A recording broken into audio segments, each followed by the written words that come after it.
caricaturizando nuestros sistemas y nuestras instituciones, como en la práctica lo hizo durante 5 años en que ejerció su mandato presidencial. Es verdad lo que dicen aquí mis compañeros querellantes, de que estamos frente a una situación histórica en la que nuevamente nuestras instituciones políticas, nuestros sistemas de poderes y nuestros balances de poderes se vuelven a poner en el tapete de la discusión pública y de la discusión internacional. Porque estos argumentos y esta leyenda que se viene creando con las manifestaciones que se vienen haciendo en esta Corte cuando se vienen a ventilar estos casos y con el ambiente que se viene creando, es precisamente para que sirva posteriormente en los Estados Unidos, en el condado de Dade, donde reside el señor Martinelli, para entonces presentar los recursos que en los Estados Unidos se pudiesen presentar y buscar cómo se dilata aún más este proceso.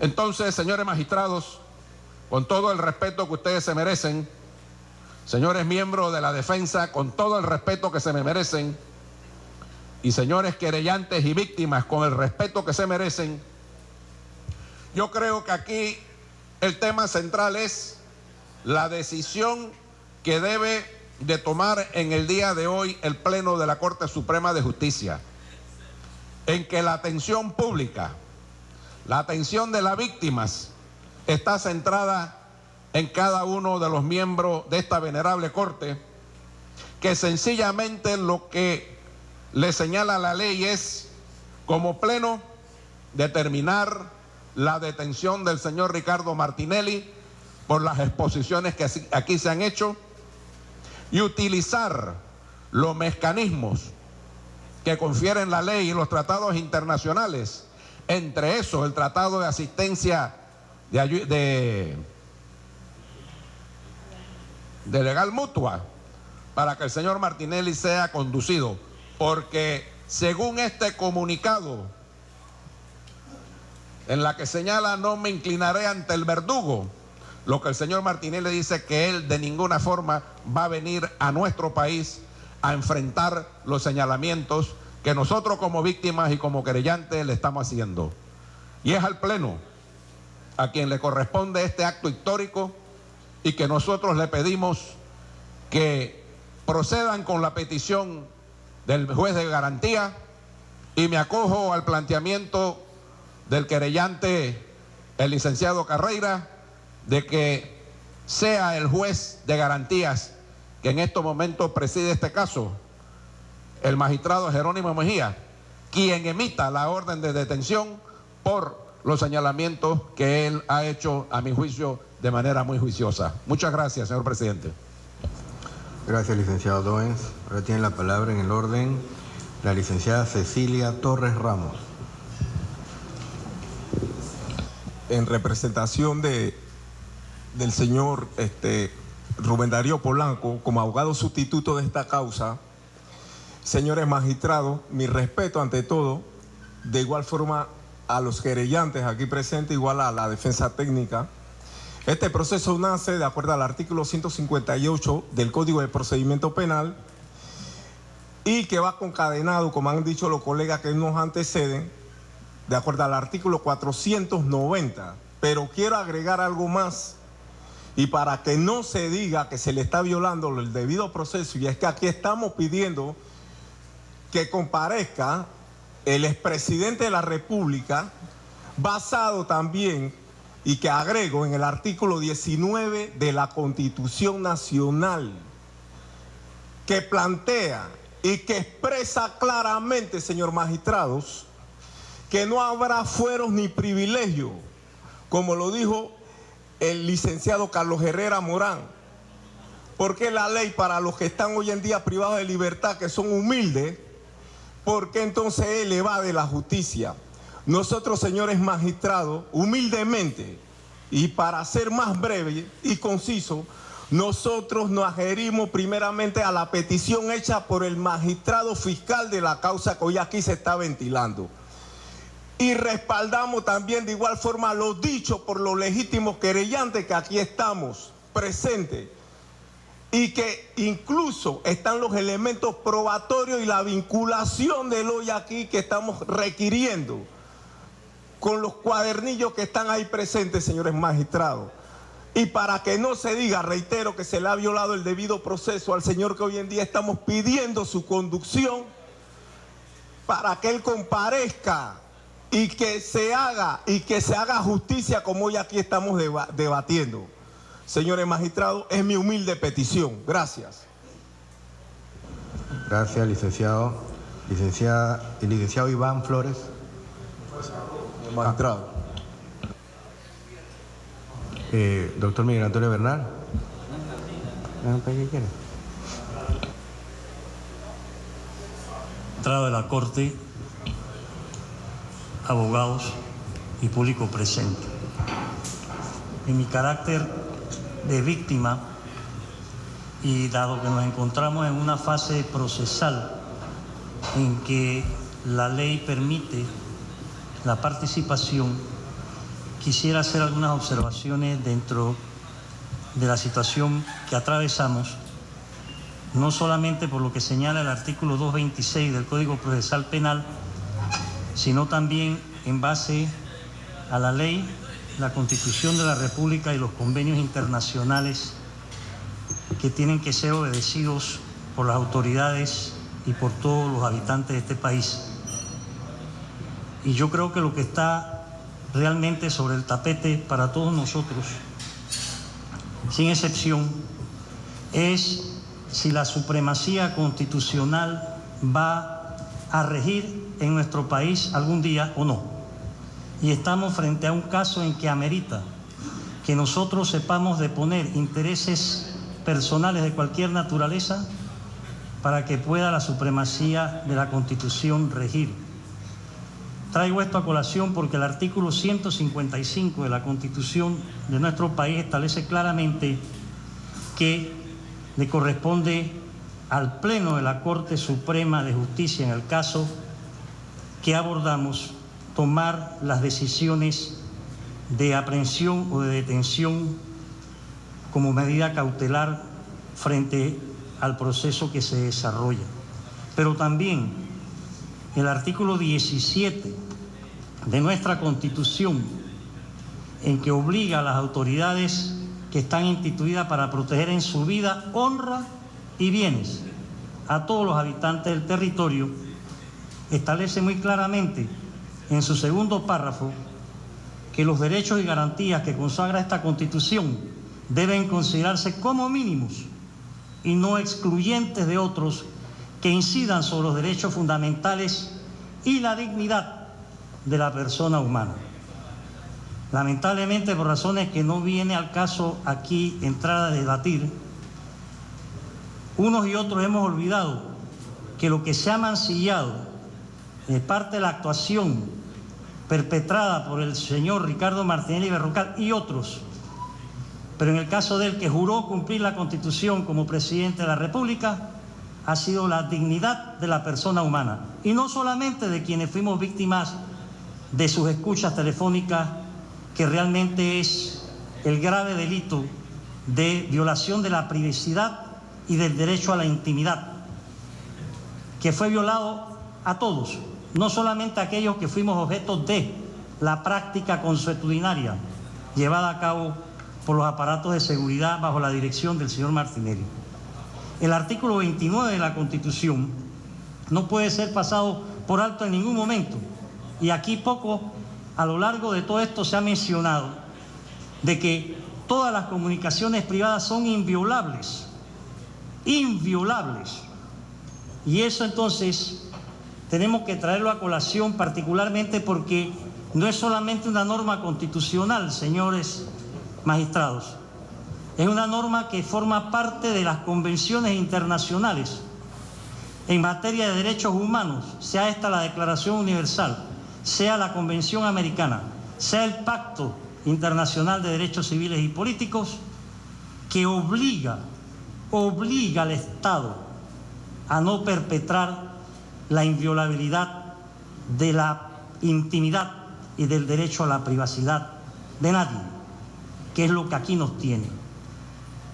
El comportamiento asumido por el ciudadano Ricardo Martinelli, porque el hecho de que sea diputado del Parlacén no lo excluye del carácter de ciudadano, hace obligatorio que pongamos todo de nuestra parte para que él concurra ante estos estrados. Nosotros no podemos revivir aquí en Panamá lo acontecido, señores magistrados, con la señora María del Pilar Hurtado, que fue cobijada por el gobierno de Martinelli, que fue mantenida en este país a pesar de que era buscada por la justicia colombiana, por las escuchas telefónicas que perpetró contra la Corte, contra los senadores, contra los diputados, vaya usted a saber, contra todo lo que tenía por delante en Colombia. Y nosotros tuvimos que pasar por la vergüenza internacional de que Panamá fuese acusada de estarle dando asilo político, una figura tan sagrada, a una delincuente que ahora está en la cárcel, condenada por la justicia colombiana, que la buscó y tuvo que entregarse. Nosotros tenemos que superar toda una serie de etapas que hoy por hoy alteran y producen una disritmia en el acontecer nacional mientras nosotros no solventemos esta situación. Además, nosotros tenemos que proteger como ciudadanos y como autoridad la personalidad internacional del Estado, que en este caso le hace obligatorio no pasar por alto el hecho de que aquí se tiene que saber la verdad con la presencia, en este caso, del imputado.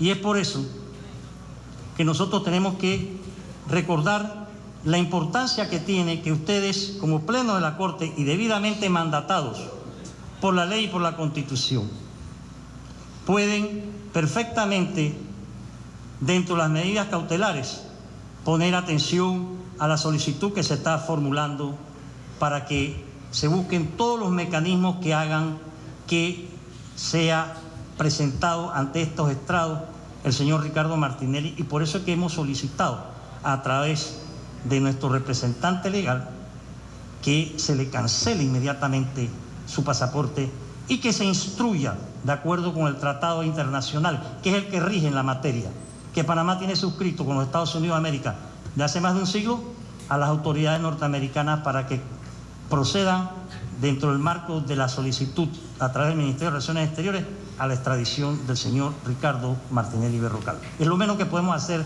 nosotros, no por el futuro de este país, sino por el presente inmediato, porque nosotros no podemos seguir marginando la justicia, no podemos nosotros continuar caminando al filo de la ley a través de cualquier tipo de argucia legal, como la pretendida en el día de hoy, bajo argucias muy subliminales, de hacer creer que quien se dirige a ustedes respetuosamente no es parte de este proceso. Algo verdaderamente comprensible de parte de la defensa del señor Martinelli, pero inadmisible de parte de la Fiscalía en este caso, y quiero dejar constancia de ello de manera clara y terminante. Entonces, apelo a que cumplamos la Constitución y la ley y los convenios internacionales. Es lo único que tenemos que cumplir. El resto tiene que quedar a un lado. Y tenemos que ver la manera en que sea posible la despersonalización en cierta medida del caso que aquí nos atañe. Y que vayamos al punto de que la dignidad humana, la dignidad de la persona, tiene que ser respetada por todas las autoridades, y esa es la lección que tiene que quedar de lo que aquí suceda.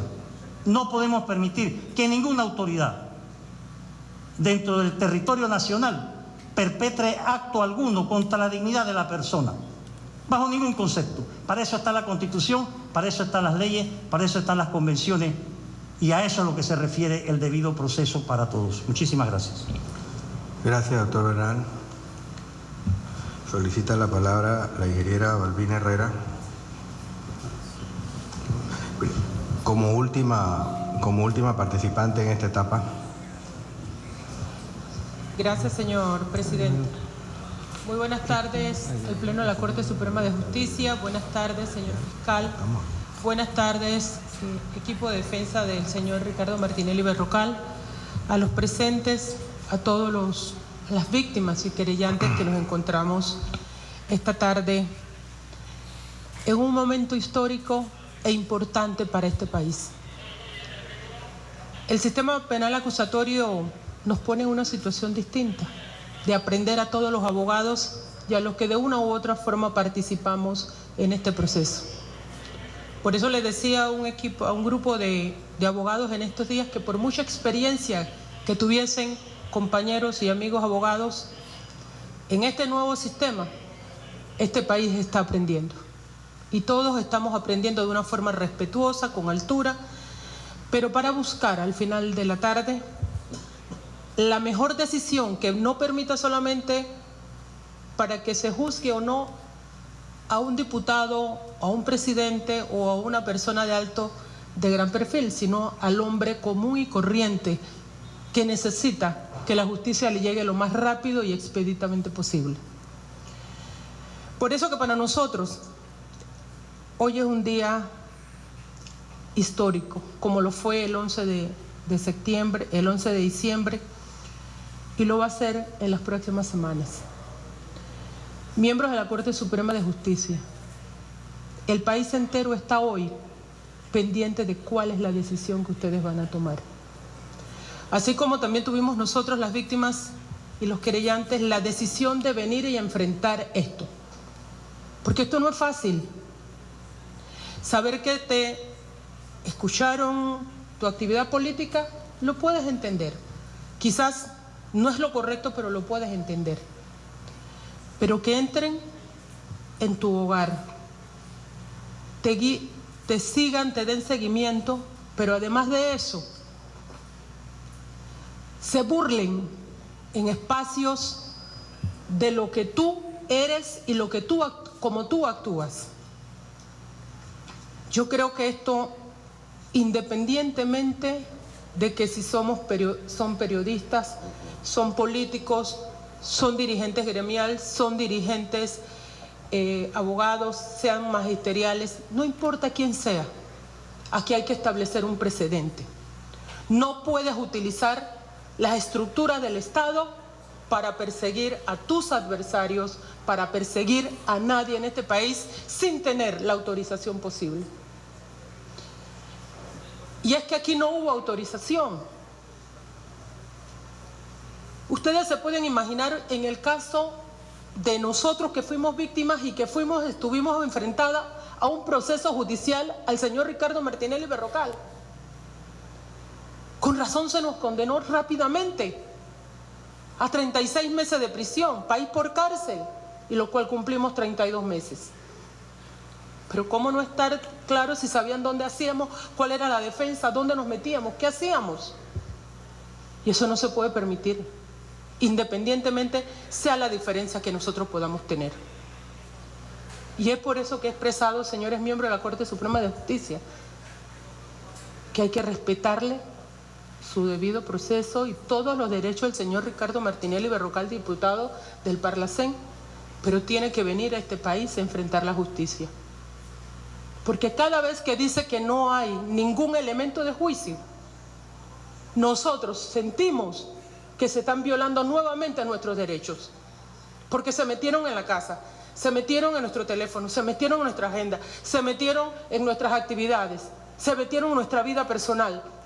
Y no conforme con eso, nos denigraron.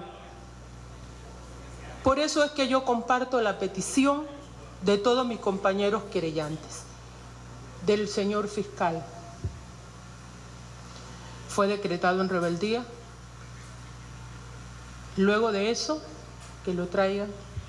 Ojalá que busquen los mecanismos, porque somos seres humanos y no nos gustaría, y tengo que decirlo con la responsabilidad que me caracteriza, a un expresidente de la República venir esposado de ningún lugar. Ojalá él mismo pudiera venir caminando y diciendo: aquí voy a enfrentar este país. Por eso es que en la tarde de hoy quiero pedirles a ustedes que tomen la mejor decisión. No por Ricardo Martinelli, sino por este país que realmente lo está necesitando, sino por todos, de una u otra forma, que estamos aquí, y también por los miles y miles de hombres que están en las cárceles esperando que este sistema penal acusatorio funcione rápidamente. Muchas gracias y esperamos su decisión. Gracias, ingeniera. Oídos los argumentos de la Fiscalía, de los querellantes y víctimas, le damos la palabra a la defensa. Honorables magistrados del Pleno de la Corte Suprema de Justicia, colegas de la Fiscalía y querellantes, señores víctimas aquí presentes, colegas de la defensa, señores todos. Esta solicitud de esta audiencia en el día de hoy, que fue a consecuencia de la remisión hecha por el magistrado juez de garantía, inicialmente fue apoyada también con la noticia pública de que un magistrado del Pleno pedía que se llevara a pleno la referida tramitación. Posterior a este hecho y previa advertencia de la defensa, la Fiscalía y 3 querellantes, 2 querellantes adicionales y una persona que la Fiscalía no considera querellante y está certificado así, presentaron escritos que hoy se nos han dado traslado. De conformidad a lo que se está discutiendo es el artículo 158. El artículo 158 dice textualmente: el imputado de paradero desconocido. Ha quedado claro que Ricardo Martinelli Berrocal no es imputado. Pareciera a primera vista que el artículo no le puede ser aplicado. La persona imputada, reza el artículo, la persona imputada que ha sido requerida. En el segundo punto, el requerimiento, según el magistrado juez de garantías, al remitirle el expediente a ustedes, está en base a una notificación hecha por un medio tecnológico que se llama www.centelegram.com, al cual nos referiremos más adelante, y que no establece en un momento determinado límite de la jurisdicción y viola, como se advirtió, la jurisdicción de la República de Panamá y tratados internacionales. Y dicho esto, que no compareciera sin justa causa. Finalmente, se ha desdoblado las otras conductas que no son aplicables, la persona que se evade, que está detenida, así como la que no se presenta oportunamente por su fiador, a pesar de habérsele hecho a esta el requerimiento correspondiente o de la que se ignora su paradero. Tal como consta en el expediente, Ricardo Martinelli Berrocal tiene un paradero, tiene un domicilio que le fue notificado al tribunal correspondiente. Será declarada en rebeldía, ese hecho fue consumado, pero no estamos de acuerdo que la consecuencia automática es que se expidiera la orden de detención, porque se omite la línea final que dice si procediera. Y hay que entrar a analizar entonces cuándo procede la detención preventiva. Y así nos tenemos que referir a otro articulado. Advertimos la violación de la separación de funciones. No era facultad del magistrado juez de garantía hacer ninguna actuación referente a funciones que corresponderían al Ministerio Público en su dirección. Omitido esto, también invocamos que el artículo 21 expresamente del Código de Procedimiento Penal dice que la interpretación de las disposiciones de este código que restrinjan la libertad de la persona investigada e imputada y las que limiten sus derechos fundamentales serán aplicadas de modo restrictivo.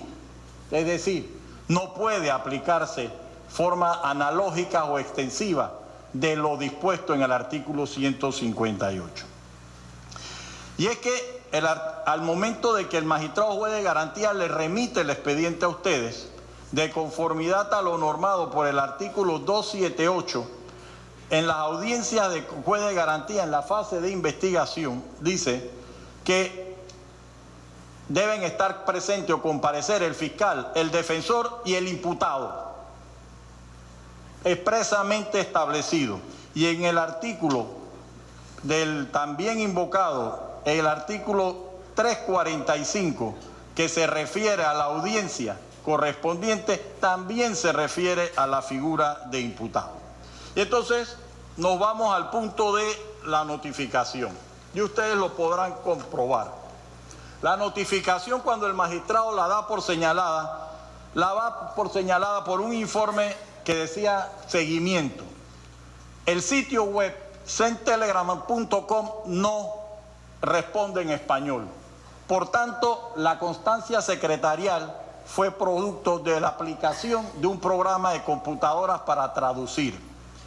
Y cuando se refiere al diciembre 1 del 2015, no refiere a haber entregado a persona alguna.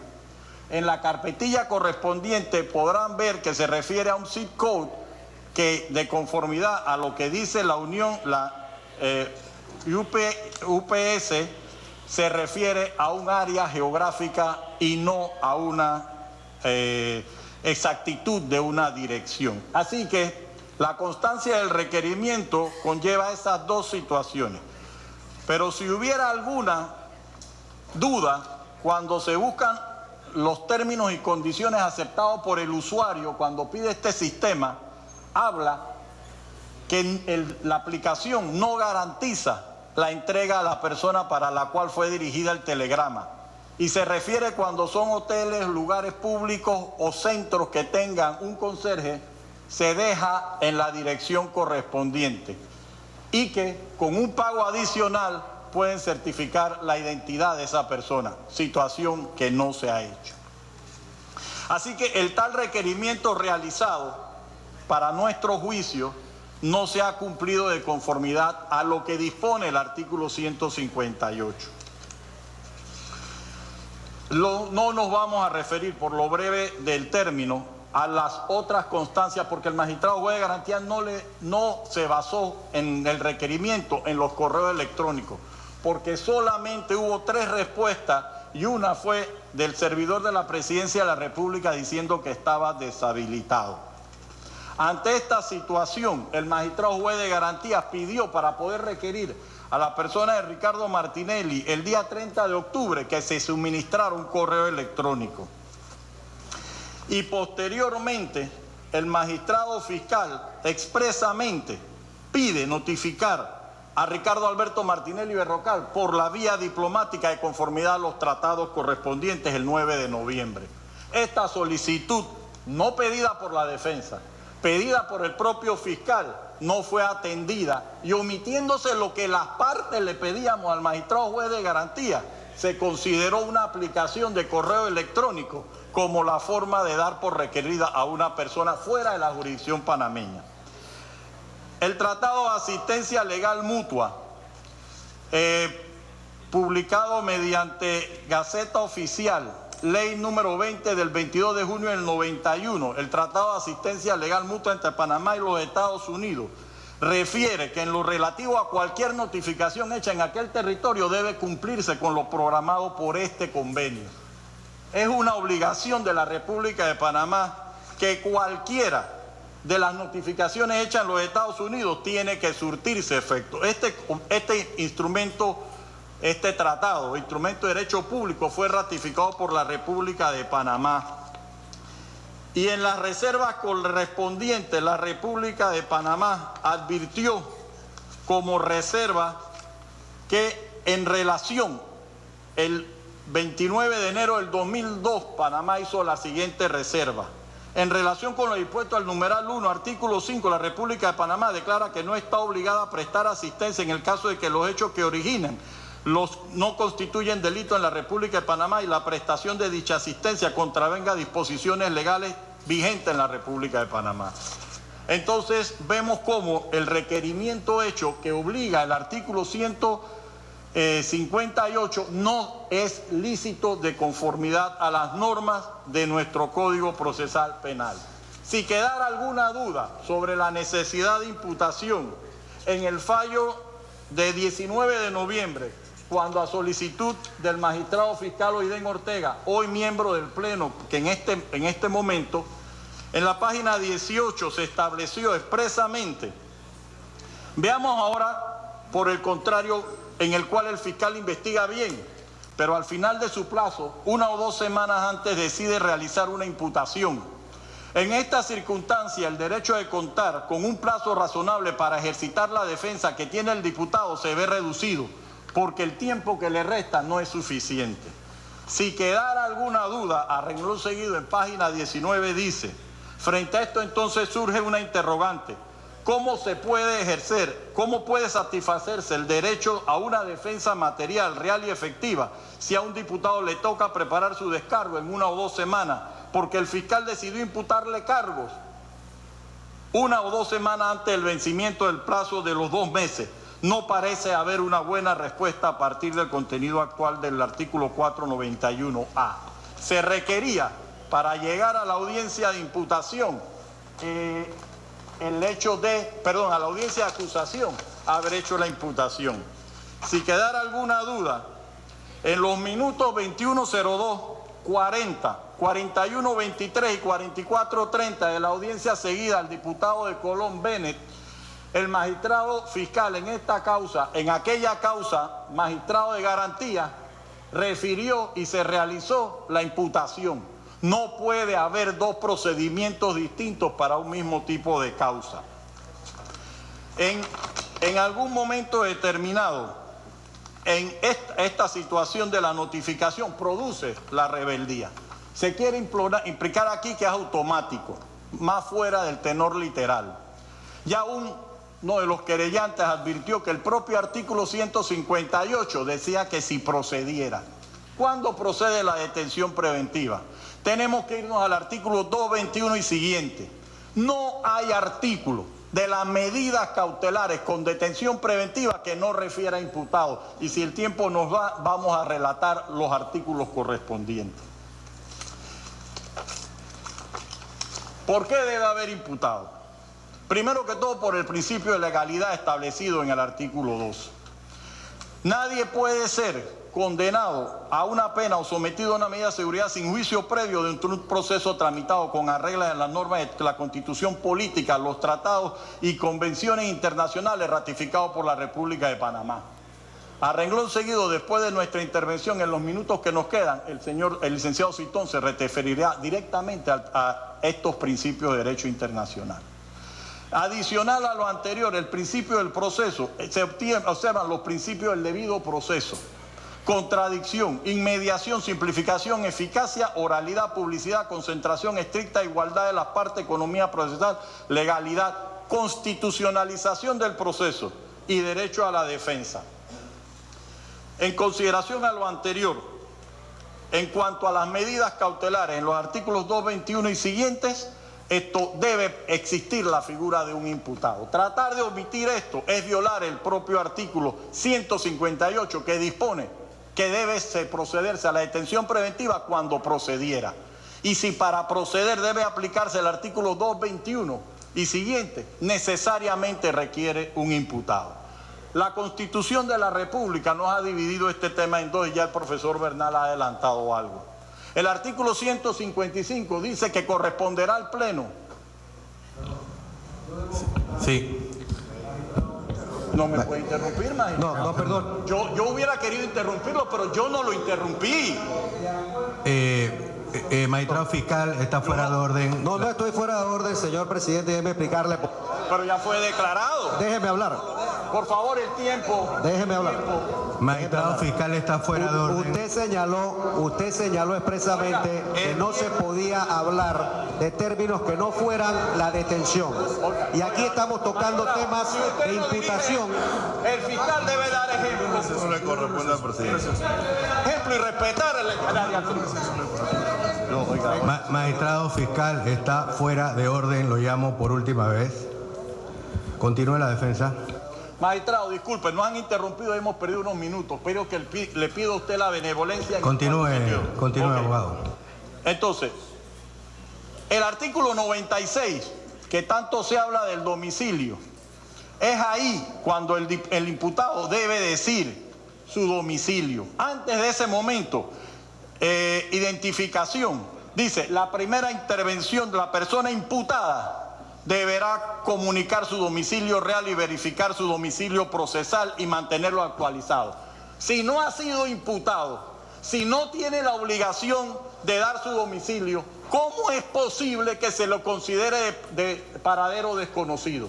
Es inaceptable omitir las obligaciones internacionales de la República de Panamá con referencia a pasar por encima de las situaciones. Yo nada más que quiero adelantar En el tema correspondiente de la imputación, ya la Comisión Interamericana, la Corte Interamericana de Derechos Humanos, ya se ha pronunciado en este sentido y más adelante se tocarán esos temas correspondientes. Y es que en la sentencia del caso J contra Perú, para hacer un adelantado de la situación, dice el artículo, para satisfacer el artículo 8.2.b convencional, el Estado debe informar al interesado no solamente las acciones u omisiones que se le imputan, sino también las razones que llevan al Estado a formular la imputación, los fundamentos probatorios de esta y la caracterización legal que se da de esos hechos. Yo no he escuchado hoy, para pedir la detención preventiva de Ricardo Martinelli Berrocal, un solo argumento de fondo sobre pretexto de encubrirse en la parte de que es una acción consecuencial de la declaratoria de rebeldía. Y cuando me iba a referir al artículo 155, que fue interrumpido, el artículo 490, correspondiente a la facultad de esta pleno, en la fase de investigación y en la fase de juicio, no refiere en la fase intermedia. ¿Por qué? Porque para llegar a la fase intermedia debió existir la imputación. Corresponde entonces al Pleno determinar las medidas cautelares. No pueden, magistrados, aunque ustedes quieran, en esta fase intermedia, ordenar ninguna detención preventiva, porque el artículo 490 debe ser interpretado restrictivamente. Y le corresponde, según este artículo, autorizar. Y ya el profesor Bernal adelantó que el 155 dice determinar, decidir. Entonces, con todos estos elementos, nosotros, con la brevedad del tema, nosotros concluimos que no se puede pedir al Pleno de la Corte Suprema de Justicia la aplicación del artículo 158 por forma de automatismo. El solamente invocar el automatismo sin una base para cumplir el artículo 221 y siguiente es desconocer que la detención preventiva debe cumplir los requerimientos. Ninguno de los que me antecedió refirió del artículo 227 las reglas para imponer las medidas restrictivas. Y estas reglas, ninguna se cumplen para nuestros representados. Por tanto, en la frase no precediera, se ha cumplido de que no se puede ordenar la detención preventiva de Ricardo Martinelli Berrocal. Y concluimos nuestra primera parte del alegato para que el licenciado Citón concluya. Buenas tardes, señores magistrados. Voy a hacer mi alegato de pie, mi argumentación, para poderlos ver a ustedes. Señores magistrados, colegas de la querella, señores víctimas, señor magistrado fiscal, ¿cuál es la esencia del acto que nos tiene hoy aquí convocados? Es una audiencia de control de medidas cautelares. Ese es el acto que nos tiene a nosotros hoy convocados. Es una audiencia de control celebrada por 9 magistrados del Pleno de la Corte Suprema de Justicia de la República de Panamá. Hace 6 años, la República de Panamá fue condenada en el Sistema Interamericano de Justicia dentro del caso de Santander Tristán Donoso, hoy aquí presente, a quien nosotros representamos dentro del derecho interno, y uno de los magistrados que está sentado en la mesa como magistrado del Pleno justamente condena a Santander Tristán Donoso.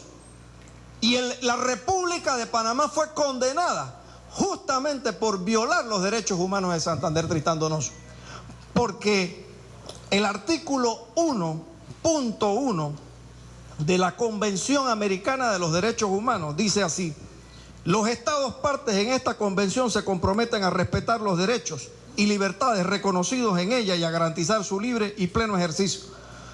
Toda persona está sujeta a su jurisdicción sin discriminación. Los operadores y los órganos de justicia de los distintos países están en obligación de aplicar lo que se denomina el control convencional. ¿Qué es el control convencional? Es justamente el control judicial que ejercen ustedes en este instante como máximos representantes del órgano judicial. ¿Y qué es ese control convencional? Es la Convención Americana de los Derechos Humanos o Pacto de San José.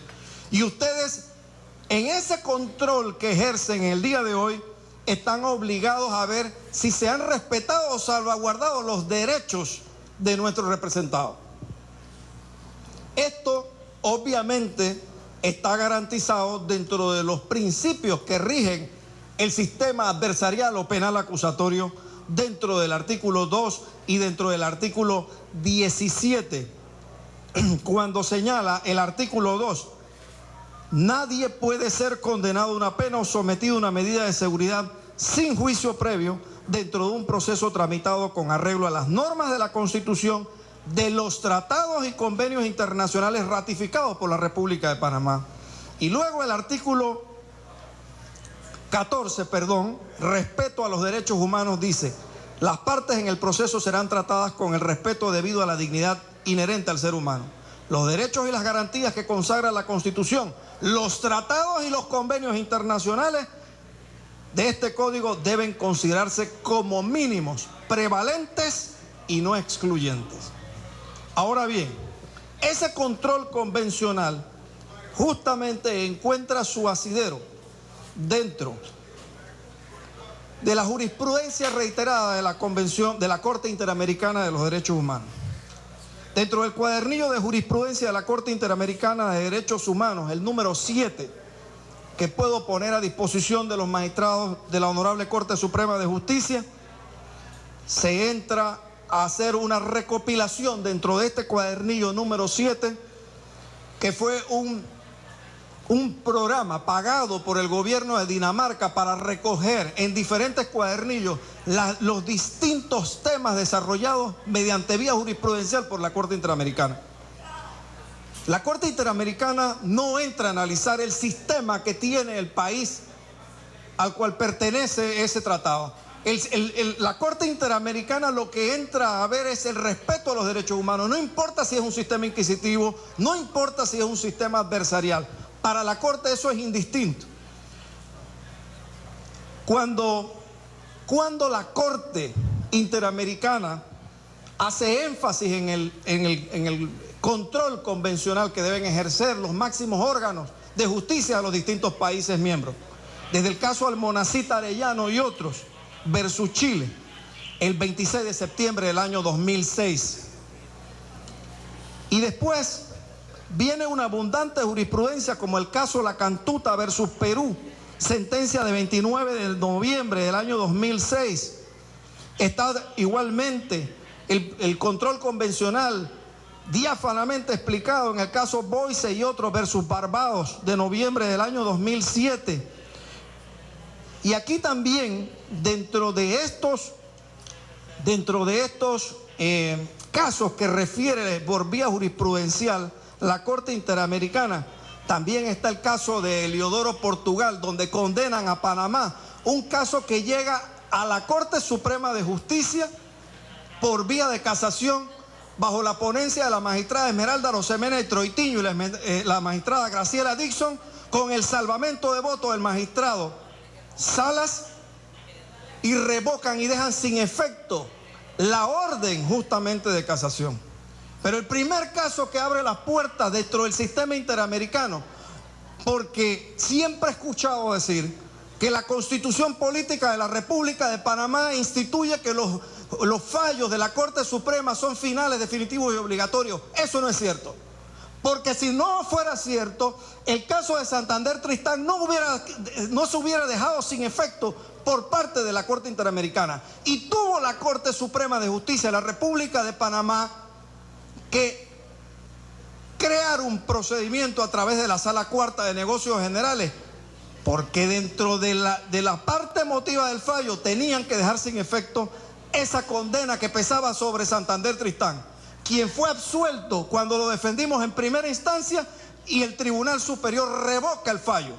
Cuando el Tribunal Superior revoca el fallo, presenta un amparo de garantías constitucionales, y dentro de ese amparo de garantías constitucionales, donde el magistrado Adán Arnulfo Arjona hizo una explicación diáfana, transparente sobre la violación a los derechos humanos, el resto del Pleno no lo apoya y justamente se agota la vía y trae como consecuencia que la Corte Interamericana considerara que la vía ya estaba agotada.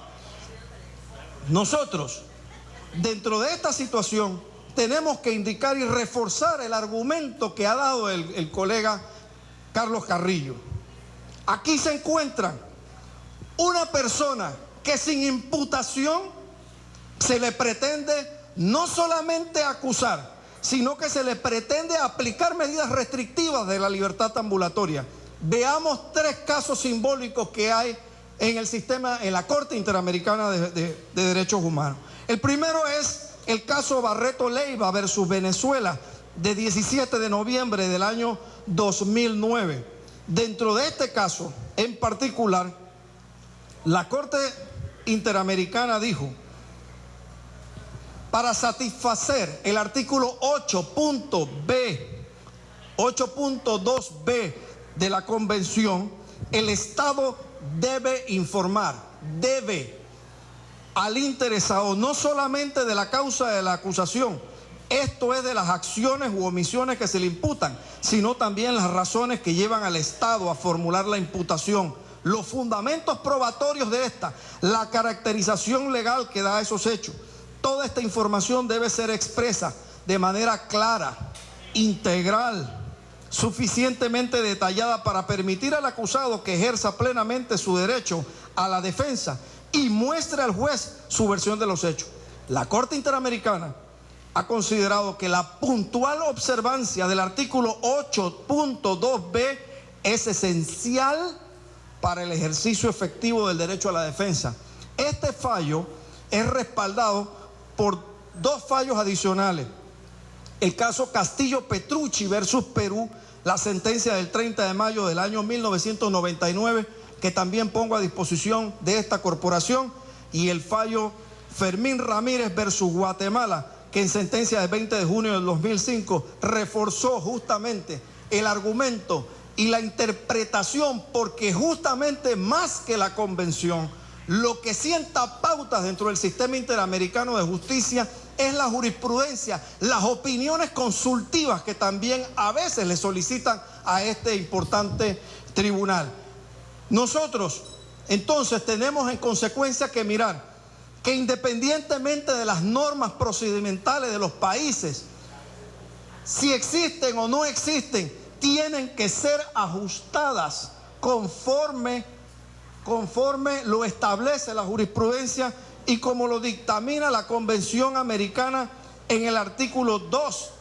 Panamá tiene el deber de adoptar las disposiciones de derecho interno y ajustarlas cuando hay una colisión entre una norma legal de derecho interno y una supranacional de la Corte Interamericana de los Derechos Humanos. ¿Cuáles son las garantías que se le han conculcado a Ricardo Martinelli Berrocal? El artículo 7, que se refiere de la Convención al derecho a la libertad personal, cuando señala en el artículo 7.2, nadie puede ser privado de su libertad si no es por las causas y en las condiciones fijadas de antemano por las constituciones de los estados, por las leyes dictadas conforme a ellos. Y el artículo 7.3 que dice, nadie puede ser sometido a detención o encarcelamientos arbitrarios. Es así entonces que nos encontramos también ante el artículo 8, las garantías judiciales, cuando se señala en el artículo 8.1 que toda persona tiene derecho a ser oída con las debidas garantías y dentro del plazo razonable. Pero el caso se ajusta a los parámetros del artículo 8.2b, cuando refiere que toda persona que es inculpada de un delito tiene el derecho a que exista una comunicación previa y detallada de la acusación formulada. El caso Castillo Petrucci que les indiqué, ¿qué dijo el gobierno peruano? Usted tenía abogado, eran unos chilenos detenidos en Perú, usted tuvo abogado, así que usted tenía pleno conocimiento de los hechos y de las pruebas que había en su contra. Y dijo la Corte Interamericana, no basta con que la persona tenga una representación legal dentro del proceso, se requiere que usted siente a la persona y le diga de manera clara, diáfana, sencilla, en circunstancias de tiempo, modo y lugar de qué lo está acusando para que esa persona se defienda. Aquí hemos encontrado 2 casos de diputados tramitados en un corto tiempo por la Corte Suprema con procedimientos totalmente distintos. Entonces, no es posible que la Convención Interamericana, la Convención Americana de los Derechos Humanos, establezca de forma puntual parámetros de derecho fundamental, que es lo que ustedes están haciendo, señores magistrados, en el día de hoy.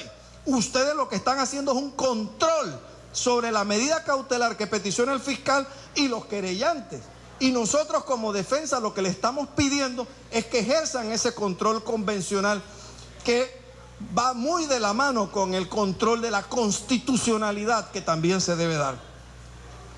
Ahora bien, dentro de nuestra argumentación, nosotros también queremos señalarles, honorables magistrados, que se da un hecho relevante, y es en qué casos y en qué momentos puede decretarse una detención provisional, que es la más fuerte de las medidas restrictivas de la libertad personal, que es lo que se ha solicitado.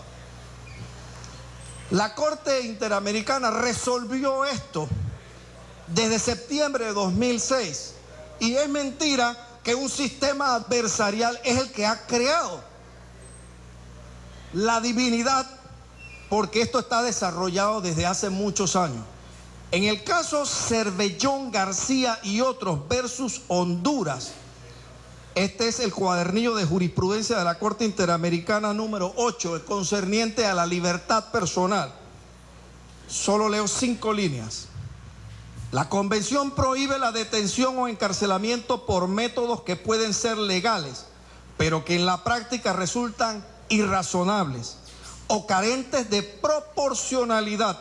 La Corte ha establecido que para que se cumplan los requisitos necesarios para restringir el derecho a la libertad personal, deben existir indicios suficientes que permitan suponer razonablemente la culpabilidad de la persona sometida a un proceso, y que la detención sea estrictamente necesaria para asegurar que el asegurado no impedirá el desarrollo eficiente de las investigaciones. Señores magistrados, las investigaciones están cerradas mediante una resolución que dictó el magistrado fiscal y que están dentro de las carpetas. Y el otro elemento es para asegurar que el acusado no eluda la acción de la justicia. Si la investigación está cerrada, y ese es uno de los parámetros establecidos por la Corte Interamericana de los Derechos Humanos, ¿cómo es posible que puede Ricardo Martinelli Berrocal afectar una investigación que ya está cerrada en resolución dentro de la carpeta y eludir la acción de la justicia cuando se ha hecho parte y partícipe dentro de cada uno de los expedientes que yacen aquí en la Corte Suprema de Justicia y en donde ustedes son ponentes, o son magistrados de garantía o son fiscales? Entonces, resulta que aquí estamos frente a un hecho incuestionable, porque dice la Corte en el párrafo final de este fallo, concluyo, magistrado, en un minuto: al ordenarse medidas restrictivas de la libertad, es preciso que el Estado, voy a hacer énfasis en esta frase de la Corte Interamericana, fundamente el Estado, es decir, el que hace el control, fundamente y acredite la existencia en el caso concreto. No basta solamente con mencionarlo, tiene que acreditar uno de los dos extremos, que es cuando se puede producir una restricción de la libertad ambulatoria, como lo es la detención provisional. Luego entonces tenemos también aquí, reforzando ese mismo argumento que se ha repetido, el caso de López Álvarez versus Honduras, de 1 de febrero del año 2006. Y tenemos también otro caso, que es el de Bayarri, Argentina, de 30 de octubre de 2008. Y para mi concepto, el mejor fallo que he podido leer de la Corte Interamericana sobre libertad personal, que fue citado parcialmente por el licenciado Carrillo, es el caso de J. versus Perú, sentencia de 27 de noviembre del año 2013, en donde ellos junto con el caso de Norín Catrimán versus Chile, sentencia de 29 de mayo de 2014, hicieron en forma conceptual los requisitos que debe cumplir como medida excepcional una privación de la libertad personal de un individuo, porque justamente dice un solo párrafo así: concordantemente las características personales del supuesto autor y la gravedad del delito que se le imputa no son justificación suficiente de prisión preventiva. Aquí yo he escuchado hablar de Ricardo Martinelli, del pasaporte, porque los panameños podemos viajar a más de 100 países del mundo, pero resulta ser que la Corte, en interpretación que ha dado en el caso J versus Perú de 27 de noviembre del 2013, dice que ni eso ni la pena pueden ser tomados en cuenta para justamente fundamentar una detención de un individuo. Dicho esto, señores magistrados, nosotros tenemos que pedirle formalmente que se rechace el pedido de la Fiscalía sobre cualquier medida restrictiva de la libertad ambulatoria en contra de Ricardo Martinelli Berrocal, así como la petición que han elevado algunos de los querellantes.